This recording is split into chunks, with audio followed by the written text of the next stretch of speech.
Olá! Estamos aqui para o podcast da Ale. É o segundo podcast. Estou aqui hoje com meu grande amigo, o Padre Manuel Joaquim.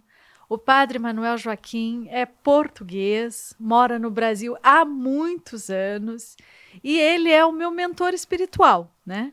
Nós sabemos já, quem está na jornada do desenvolvimento pessoal, sabe que nós devemos ter muitos mentores.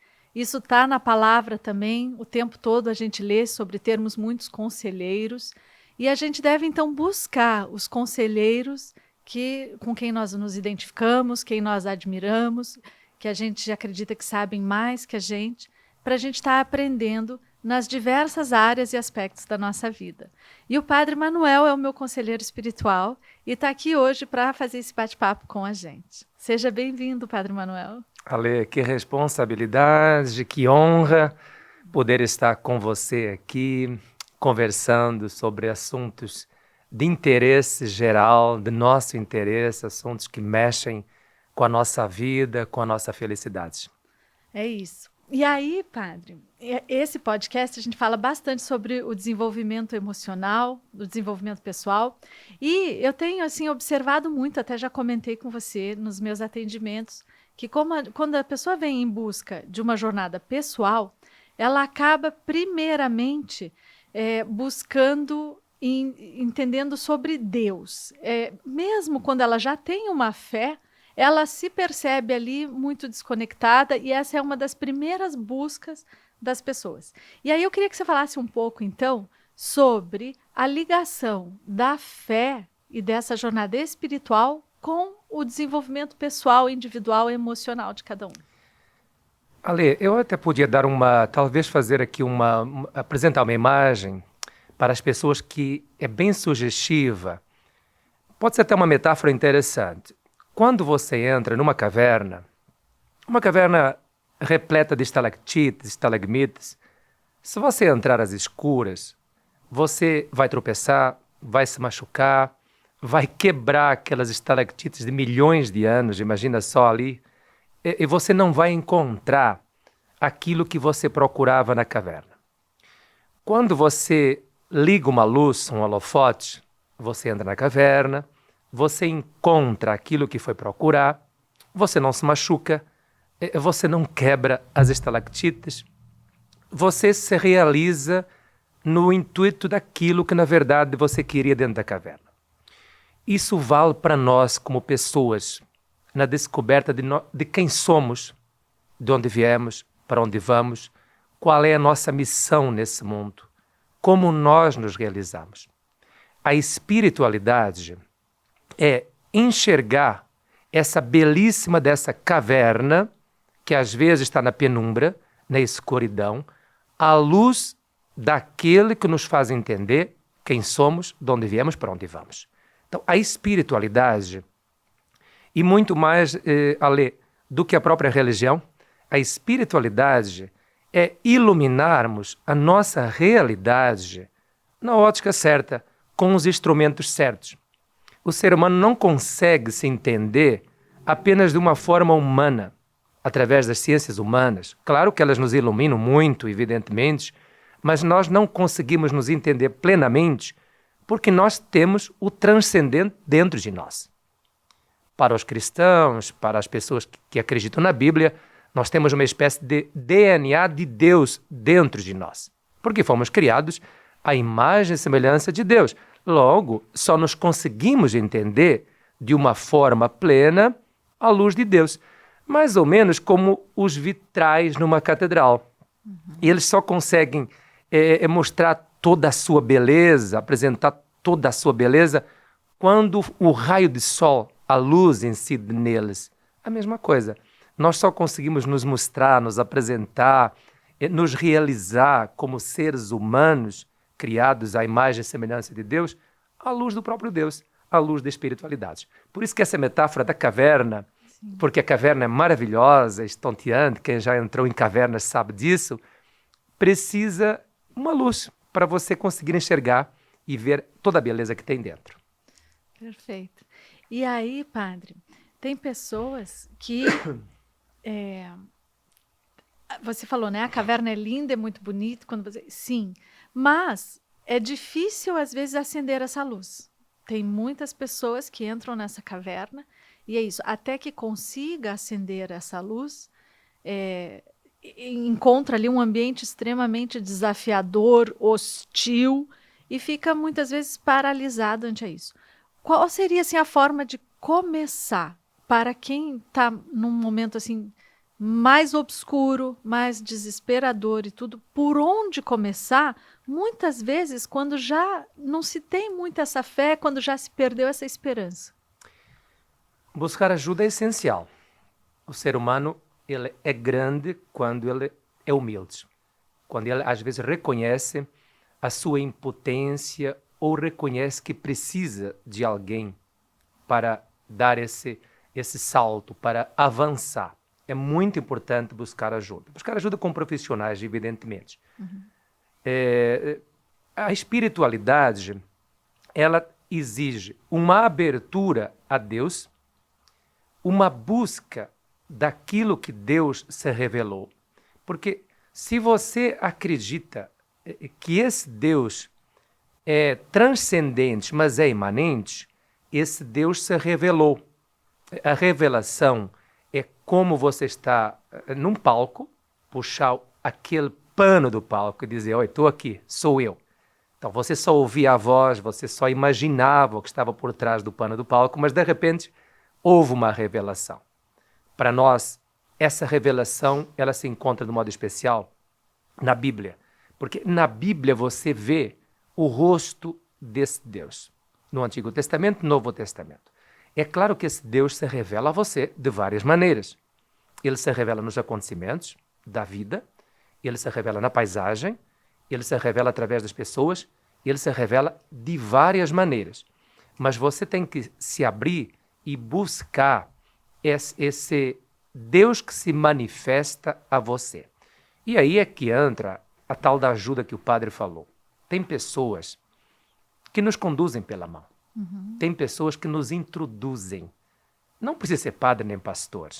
Pessoas profissionais, às vezes, que nos ajudam a entrar nesse mundo, a nos abrirmos à espiritualidade. Por vários motivos, às vezes nós estamos bloqueados. Ou porque somos prepotentes, arrogantes, ou por experiências negativas, ou porque ninguém nos tinha falado, nos tinha mostrado, nós estamos bloqueados. Precisamos desse desbloqueio. Isso se faz com muita humildade, buscando ajuda, evidentemente, e nos abrindo à palavra de Deus e aos acontecimentos e à revelação de Deus. A palavra mágica é fé. É uma palavra muito pequenininha, porque essa fé, essa luz da caverna, que faz um grande diferencial, é ela que nos faz entender, na verdade, tudo aquilo que o padre estava falando há pouco. Só que essa fé, ela exige uma contrapartida de cada um de nós.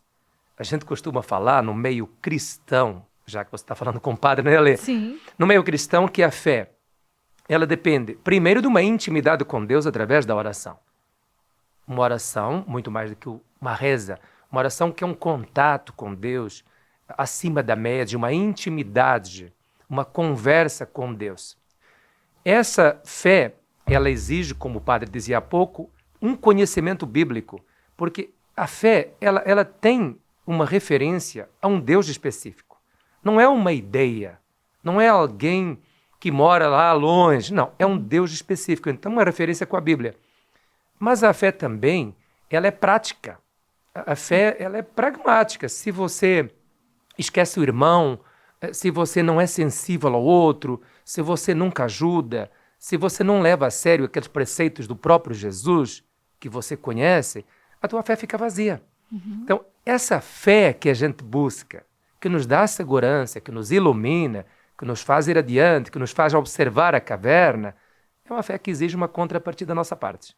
Nós, como pessoas humanas, não podemos esperar que tudo caia prontinho dentro de nós. Até porque Deus dá a semente e não dá pronta, né, Ale? Sim. Ele dá a vara, né? Não Dá o peixe. Exatamente. E quando eu comecei a me aprofundar na fé, eu aprendi a ler a Bíblia através dos provérbios. né? Então, o livro do Provérbios é um livro de 31 capítulos e eu gosto muito de orientar nesse exercício, é o que eu faço, a gente lê um capítulo do Provérbio por dia, o capítulo do dia. E eu gosto muito porque, além do ensinamento e da gente aprender a ler a Bíblia ali, ainda o fato de pensar que neste dia tem muitas pessoas lendo desta mesma forma, né? Isso dá uma força também que nos conecta não só com o Senhor, mas nos deixa conectado com os irmãos, que isso é sempre importante estar pensando nos outros aqui. E aí, lendo os provérbios, eu percebi também o seguinte, eu sempre fui muito estudiosa, sempre li muito de psicologia, de filosofia, grandes autores, e lendo esses livros todos, né, quando você lê a Bíblia, a nossa palavra, isso, e não precisa nem ler muito dela, tem outros livros também, claro, mas só em Provérbios você já vê tanto disso que a gente lê em outros livros aí tidos como clássicos. Sim, né? exatamente. Então, é isso. Traz pra gente assim, a Bíblia é o primeiro livro. É que, na verdade, Ale, os provérbios, o eclesiástico, o Eclesiastes, a sabedoria, são livros escritos praticamente na mesma época que a sabedoria grega avançava lá em Atenas. A gente não pode se esquecer que parece que foi uma onda, desde Sócrates, Platão, Aristóteles, na Grécia, e lá onde os provérbios e alguns livros foram escritos, em Antioquia, Alexandria principalmente, e até em Israel, é uma sabedoria humana. É uma sabedoria humana, iluminada por Deus, mas é uma sabedoria de experiência humana. É uma coisa muito bonita, porque como é que Deus se revela? Deus se revela através de pessoas, através da experiência humana. Então, os sábios de Israel, iluminados por Deus, eles nos ofereceram esse pacotão dos livros sapienciais, que a gente chama. Sapienciais de sabedoria mesmo, Sabedoria. né? Que você tem o livro da sabedoria, tem os provérbios, o Eclesiástico, o Eclesiastes, etc. São livros exatamente revelados por Deus, mas que nos dão conselhos e que nos revelam aquilo que é o nosso, não digo arroz com feijão, mas é o nosso dia a dia. É muito sábio da sua parte começar a apresentar os provérbios, porque a pessoa trilha um caminho com o qual pode se identificar naturalmente no seu dia a dia também. Coisas em termos de conselhos, porque quem já pisou naquela pedra do rio e é segura, ele recomenda para você pisar. E é mais fácil, eu tenho a impressão, né? Quando outros momentos da minha vida, muitas vezes, às vezes eu ia ler a palavra e tinha uma certa dificuldade de entendimento. E o Provérbios parece que vem, é isso, ele é mais fácil de se identificar, de Vai ao entender. encontro daquilo que você, na tua experiência de vida, vai confirmando. Então, qual a tua postura em relação a uma mulher, em relação à riqueza, em relação ao tempo, em relação aos amigos, em relação aos negócios? Quer dizer, o livro dos provérbios, ou qualquer um da Sapiencial, ele nos dá uma visão correta exatamente daquilo que nós usamos e vivemos no dia a dia. É muito sábio, Ale, da tua parte, entrar nesse campo dos livros sapienciais, claro. Ok.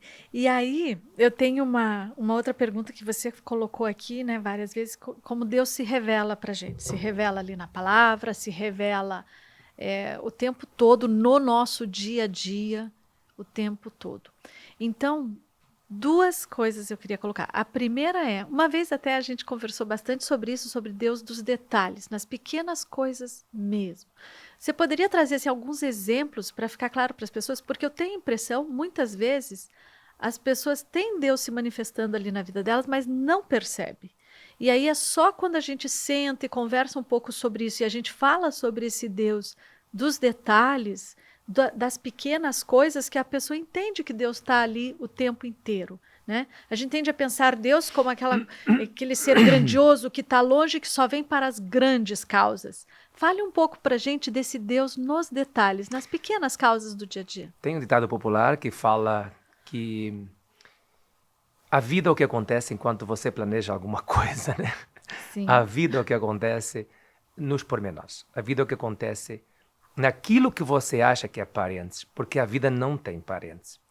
Então, às vezes você fala, isso é um parênteses na minha vida. Então, eu fiquei 1 ano na praia, isso foi um parênteses na minha vida. Não, não teve parênteses. Naquele ano na praia, podia ter nascido, morrido, podia ter acontecido muita coisa. A vida, na verdade, acontece nos detalhes, acontece nos pormenores, acontece na continuidade. A vida não tem parênteses. Isso é muito importante. Segundo, não existe uma visão intelectualizada de Deus. Quer dizer, você não capta Deus apenas a nível racional, com grandes deduções teológicas. Você capta Deus na vivência, na emoção também, no seu coração, no dia a dia, no relacionamento como se fosse um amigo.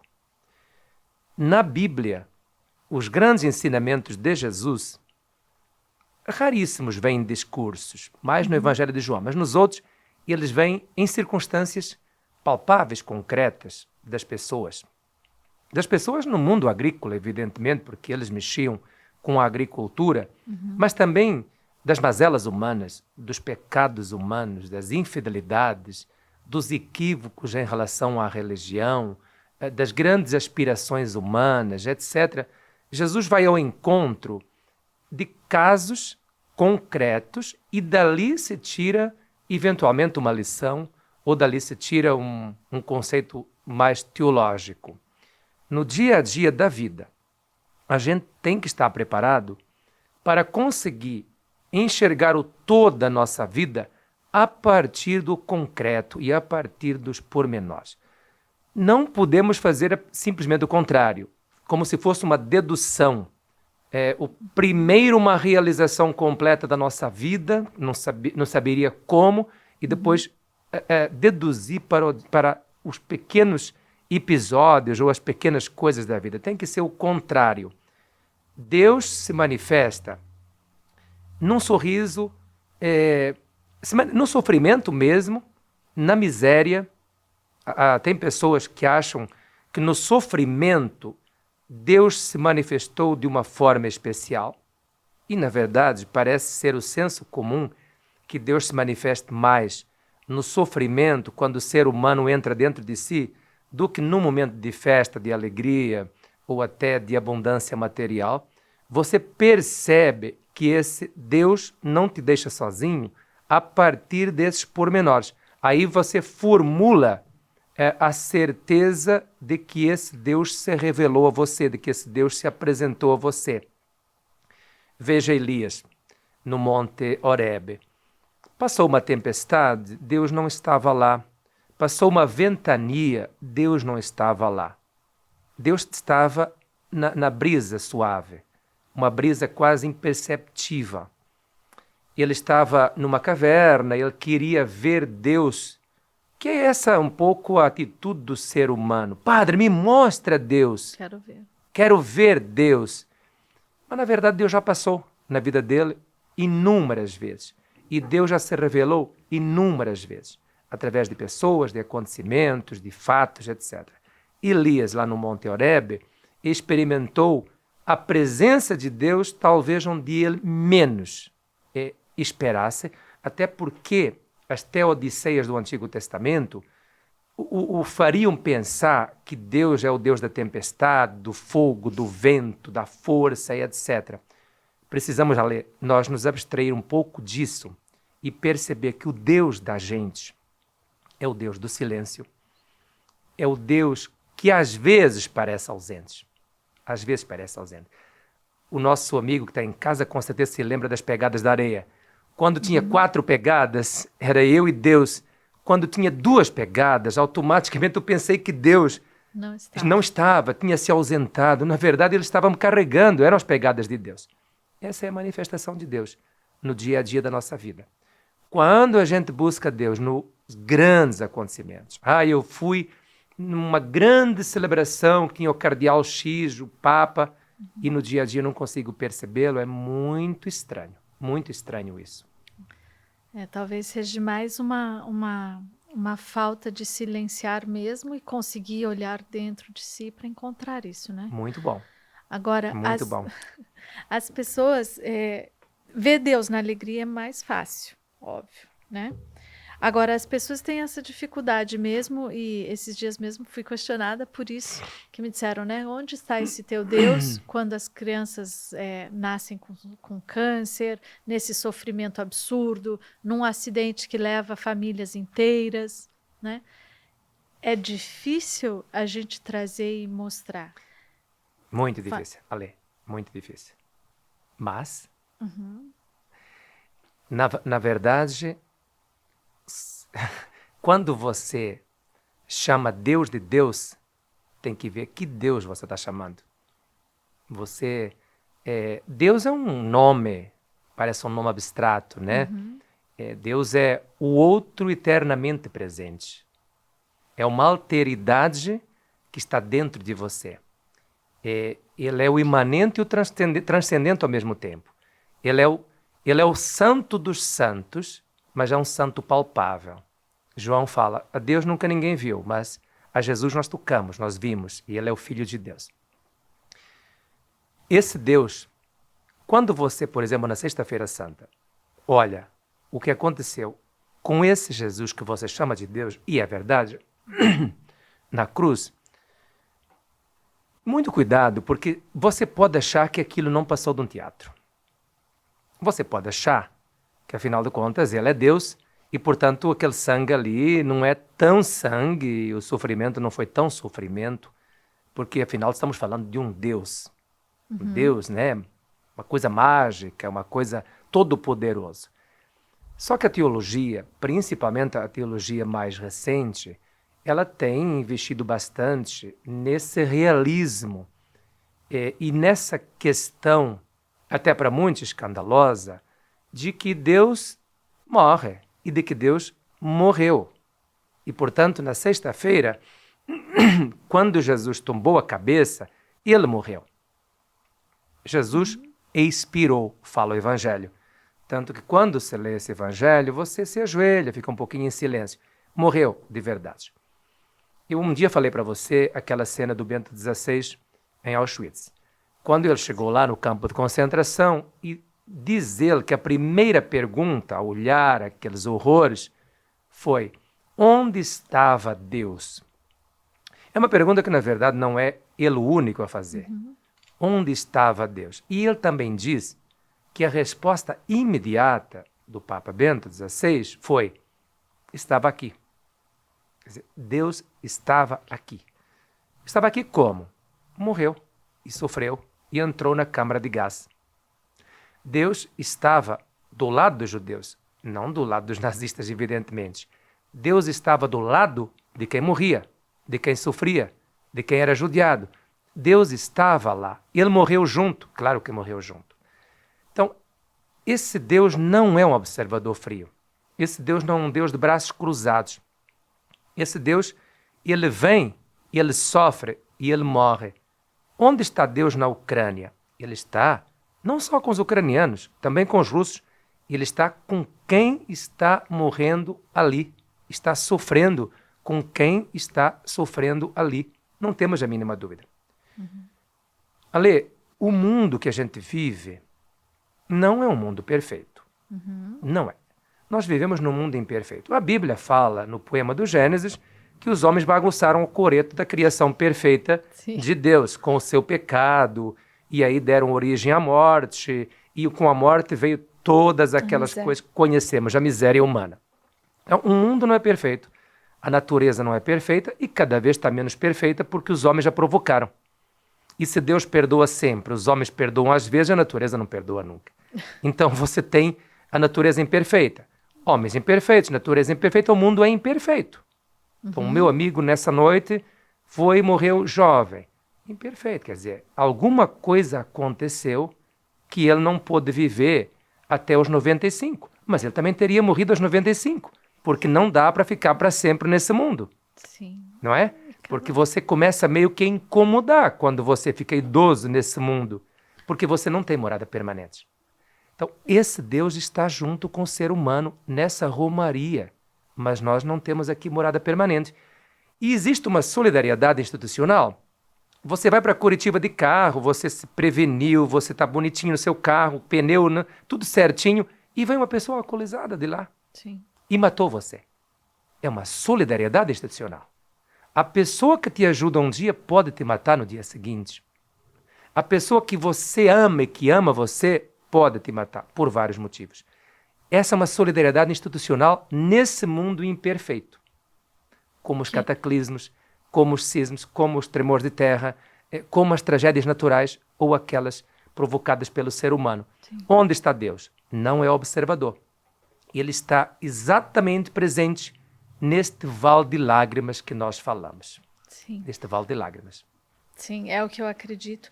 E vejo que nos relatos das pessoas, muitas vezes em sofrimento, quem não esquece disso, de que Deus está ali, por pior que seja o sofrimento, consegue passar por ele de melhor forma, né?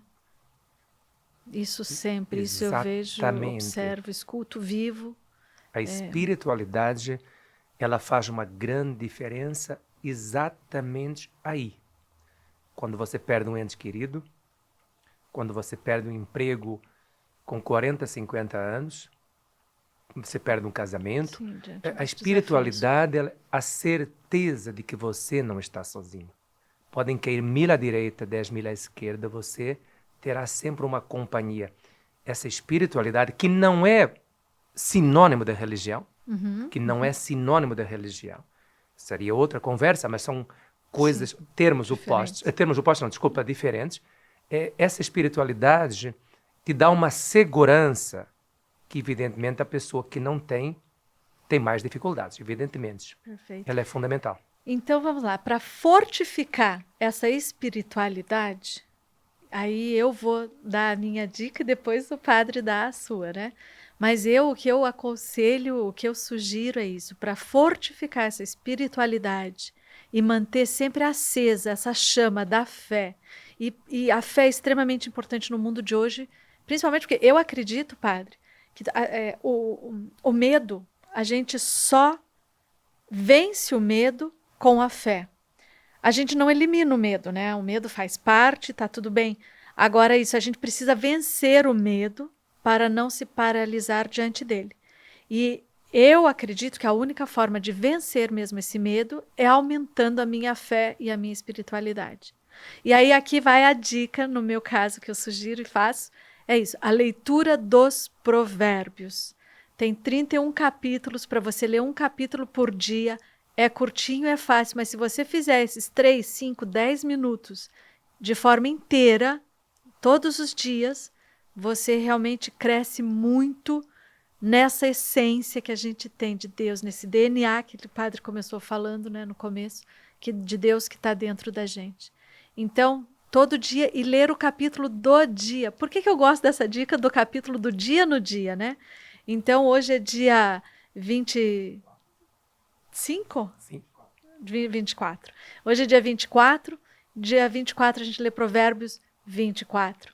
E eu gosto disso porque isso dá uma conexão com a gente, com o mundo aqui também. Não só espiritual, mas com todos os outros irmãos, todas as outras pessoas que estão aí hoje, fazendo a leitura desse mesmo capítulo do Provérbios.